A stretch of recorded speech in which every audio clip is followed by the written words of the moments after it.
Hello, dear sports family, and welcome back. Today we have on Drew Perry from Baylor men's basketball. Drew is a Dallas native where he played high school basketball at Lake Hill Prep. He accumulated 2,083 career points, averaging 18.6 points per game over 4 years. We were able to talk about Drew coming to Baylor as a freshman and as a Baylor legacy, and being able to play with Team USA this summer. I hope you enjoy this episode, and make sure to subscribe to our YouTube channel to stay updated on all things Deer sports.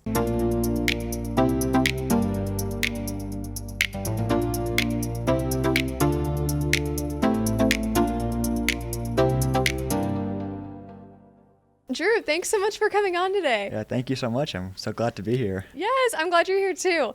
Not a lot of people know a whole lot about Baylor basketball because the entire roster is Whole new. new team, yeah. Whole new team. So just kind of tell us about yourself, where you're from. High school, now you're a freshman, which is so exciting. First freshman on the podcast, so congrats. You can put that in your stat column. So just tell us about Drew Perry. Yeah, I'm from Dallas, Texas. I grew up a lifetime Baylor basketball fan. Both my parents went to Baylor, so I kind of bleed green and gold my whole life. There you go.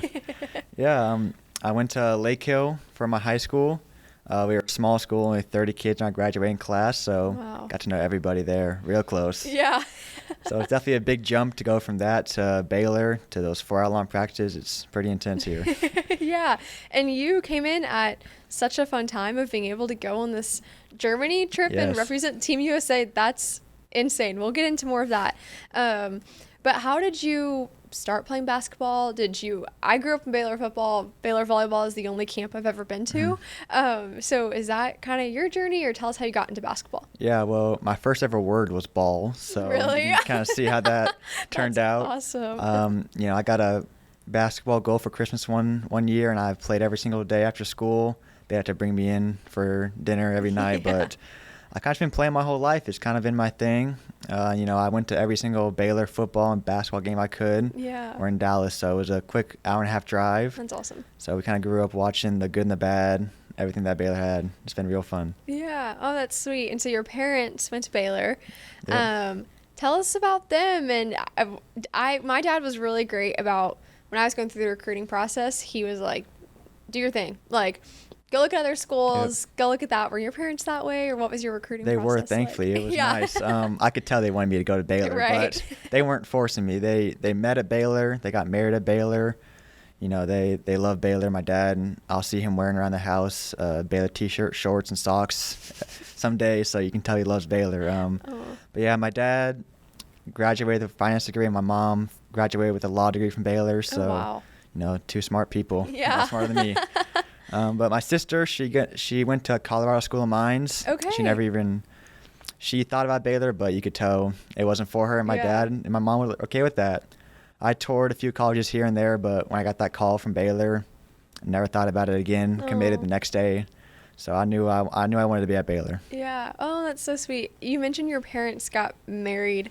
Ring by spring, it holds true at Baylor. It was by spring. Was yes, that their it was case? by spring of senior year. They got married. Wow. And they've stuck around ever since. Yeah. We're nearby in Dallas, and they love Baylor. Oh, that's so sweet. So walk us kind of through your recruiting process. You said you got a call. So played basketball in high school. Obviously did really well. Yeah. You were all state, correct? I was, yeah. My whole career at Lake Hill was great. I kind of have the record for points, assists, rebounds, kind of have all of that. So I had a great time in there, but colleges, we're from a small school, so I had to do a lot of work on my own, reaching out on Twitter, going to camps here and there. But one day my dad came in crying in my room. He said, you got a call in 5 minutes. You better pick it up. So I was like, yeah, okay, I will. So I get the call. It's Scott Drew. He's like, I'm making my roster for next year, and I want to offer you a spot as a walk-on. Oh, wow. He said, take your time, take a month, take as much time as you want. I called back the next day at 8 a.m. and said, I didn't need that much time. I'm committed. Yeah. And it was my dad was crying. He was bawling. Oh. My mom didn't know in the moment what was going on. I told her. She was a little shocked. She was all over the place, but I told her the next day. She kind of understood it, and then she started crying. But it was a moment with me and my dad that I'll never forget. Both of us crying because, he would go with me in the morning to school at 5 a.m. to shoot with me. So it's kind of a surreal moment that we both made it together. All of us, we made it here. It's pretty incredible. Yeah, that's really sweet. I think a lot of the times people don't see how invested your parents and like that support system going through the recruiting process is. I know I really leaned on my parents.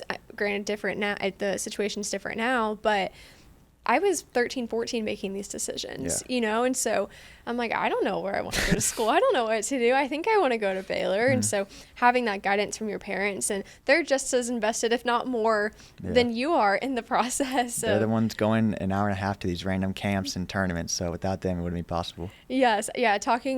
Looking back on my club experience with my dad, we didn't do family vacations because we were always traveling to all these random places. And so I'm like, oh yeah, I've been to that convention center and I've been to Indianapolis, but I've been to the convention center. And, you know, you get to travel a lot, but you're in convention centers. Travel hotels. Yes, lots of hotels, lots of convention centers. But no, really sweet times. That's a really sweet moment to get to have with your parents. Oh, yeah, it's unreal. Yeah, that's awesome. What did your sister think? I got to call her. You know, she's not the biggest sports fan, but she was, you know, tearing up when I told her, because she knew how much it meant to me. Yeah. She's the smart one of the two of us. I'm the athletic one. So. Okay. But you know, she knew how much this meant to me, so she was tearing up. She sent me a long text afterwards, and it's been great. Yeah, older sister. I'm an older sister too, and so I get it. When my brother decided to go to college and play baseball, it was a sweet moment. So great. Okay, let's get to Germany, because I know that's majority. We were talking a little bit earlier. But you were like, I've really been thrown in the fire these first couple of months. So talk to us about the prep before that trip and how you've been able to adjust in this time. Yeah, so, you know, from a smaller school, our practices weren't super intense. They were an hour and a half, but, you know, they were intense. And first day I got here was a practice of 4.5 hours, a lot of conditioning, a lot of running. I talked to the G's afterwards, and they said, we've never seen anything like this before. They said that coaches kept adding stuff onto the practice that they had no idea about. Right. And that didn't stop until we got to Germany. We had 4-hour practices pretty much every day. But, you know, our whole entire team is new, so never played a single game together with each other. So we needed it a lot. And it showed in Germany, I feel like. Yeah. We dominated most games. Dominated every game but one quarter, sadly. But Germany was incredible. You know, getting to tour a whole new country was incredible. I've never been. Getting to see, we went to the village one day. Okay. Getting to see the ping pong players there. They let us play one game. No Weirdly way. Enough, yeah. We walked somewhere we weren't supposed to, I don't think, in the back, and they let us like kind of practice with the players there. They schooled us, I will admit. Really? They were hitting some nasty serves. Yeah. But Germany was incredible. Getting that Team USA jersey in my hand the first time was surreal. I was tearing up. It's pretty crazy when you think about getting to play for that and what that represents and everything about that. And then hearing your name, you know, called over the big screen, the big speaker. Is that at the ceremony, at the opening ceremony, or how did that? The ceremony was pretty incredible. Okay. Yeah. You know, it was this huge football stadium. They announced Team USA. We all came in, walked in our matching stuff, held our big flags. Yeah. Dan Skillings had a big flag around him draped over. That. So he was definitely very passionate. You could tell. He had a big flag and then big flags in his hair. You could tell. But you know, it was incredible. Germany was a never forgetting experience. Yeah, that's awesome. And again, like, what a cool thing to go through your freshman year too. Of like, this is your start at Baylor. You're really getting into it. What was practicing like in that time? I know we did a foreign tour, very different from what y'all did, but we were practicing with some of the national teams there and different schedules, and there was not AC in a lot of the gyms, which I was not used to. I don't know if that was the case for y'all, or what was practicing like over there before games. Surprisingly, it wasn't that intense in Germany, thankfully. Compared to how we started, it felt like a cakewalk. Right. We kind of drove an hour to some random gym. We practiced for about an hour and a half, got a lot of shots up and all that. But a lot of it was walkthroughs at the hotel. They had a big kind of lobby section just for us, where we taped the floor with this kind of fake basketball court, and we brought a goal from America with us somehow. I don't know how that happened. But a lot of walkthrough. We watched film for about 2 hours every single day, walkthrough for about an hour. And it was mainly just about recovery, staying ready, not trying to do too much. So practices were a little less intense, thankfully, there, but preparation was a lot more intense. Yeah. What has been that switch like? I know that was big for me, of film in high school to film now.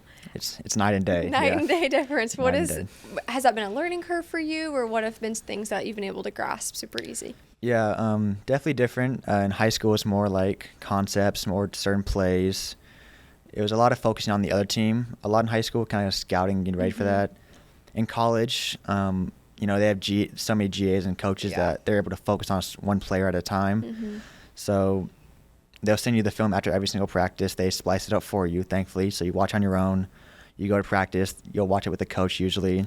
It's a lot more detail-oriented, like they'll worry about your feet, why you weren't here at this certain time, and you got to do push-ups if you're not, which I've gotten used to. Okay. But it's a lot more detail-oriented. I've been able to catch on to that. Thankfully, I love watching film. It's what I do. Yeah, okay. So it's been a blessing for me getting to see all of this. That's awesome. This works well if you want to be a stats guy. Oh, yeah. Go into finance and all of that. Very analytical. That's awesome. So we get to the games. Obviously, like you said, dominated pretty easily throughout the tournament. Was able to watch online, which is really fun. Talk about that last game. I have heard that a 26-point lead internationally is completely different than a 26-point lead college basketball. Yes. Did you feel that? Did you notice that? Walk us through the team's mentality after that game. Yeah, so that was the last game. We didn't have a lot of subs in Germany. That was a big thing. We had to bring one guy from Yale, a big man from Dallas also. His name's Samson. Okay. Just because we only had one big man with us at the time. Yeah. So we only had about 10 guys, and not everyone's going to see the court. So we only had about 7 rotation players, which is a lot. Europe's a lot more down and back. It's a lot more off-ball movement, which is a big thing. So you got to constantly be sprinting 24/7. But yeah, 26 points, it felt like I saw that and I got ahead of myself. I started imagining the goal when that happened. And then 20 points in the fourth quarter. I was like, we got this. And then suddenly they hit the crazy shots I've ever seen in my life. Right. We were just dead tired. They were subbing 15 guys. We only had 7. So you could tell that we were just dead after 2 weeks of like 14 games. It was a lot. It started wearing on us. It was definitely a memorable game. Right. But we said we'd rather this happen in the summer than in March. Absolutely. That's what we're preparing for. That's the goal. Yeah. Goal would have been nice. It would have been a great cherry, but we're worried about the championship down the line. Big 12 national championship. That's our goal. Yeah, absolutely. I mean, silver's not bad. Silver's not bad, but no, I think that speaks to Scott Drew and his program and his staff, that you see the bigger picture of like, okay, this is awesome and what an amazing opportunity and really great experience for a lot of your guys. Yeah. But Big 12 and national championship is what you are set on and what you want to achieve. And so I think that's great that your team has that holistic picture of this is awesome. Like it was very encouraging as a fan to see Baylor basketball performing so well with a completely new roster, not a lot of team chemistry, being able to watch some media and guys saying team chemistry has never been better, haven't ever experienced this on a team. So that's been really sweet to see come together. But you also still have spring that y'all are looking forward to. You still have a whole season left. It's crazy. Yeah, that's awesome. We're going to take a quick break and thank our sponsor, Hondo Hat Company. Hondo is started by Cole Posey, one of my good friends who played baseball at Baylor and is now attending Baylor Law School. I think these hats are pretty sick. I love to wear them a lot. Get to rep the green a little bit for Baylor. But make sure you check out Hondo Hat Company on Instagram and shop at hondohatcompany.com. Go show Cole some love by following on Instagram and making a purchase. And kind of you get back from that experience, how did training back in the summer flow for you? Like, what was the standard for your team? What were y'all walking through? I mean, definitely a high standard. That's kind of the Scott Drew and the whole coaching staff mentality. They're not going to lower their standard to fit yours. Yeah. You got to meet them where they're at, and that was a big thing they kept preaching. But you could tell practices after that were different because we never wanted that to happen again. Yeah. We're not going to lose another 26-point lead. They were not as long. We only had you only have 8 hours now a week compared to the unlimited before. So it was more individual skills, a little bit more trying to get shots up and all of that. So it wasn't as team-based, but it was more kind of one-on-one and all that. We recently had a one-on-one tournament after Fun. practice without the coaches, all that. So fun. that got very intense. There was a lot of talking in that. Yeah. So you could tell people just want to win here. It's different. Yeah. No, absolutely. Yeah, Baylor, we want to win. I hope everyone wants to win that's playing at Baylor as a fan now.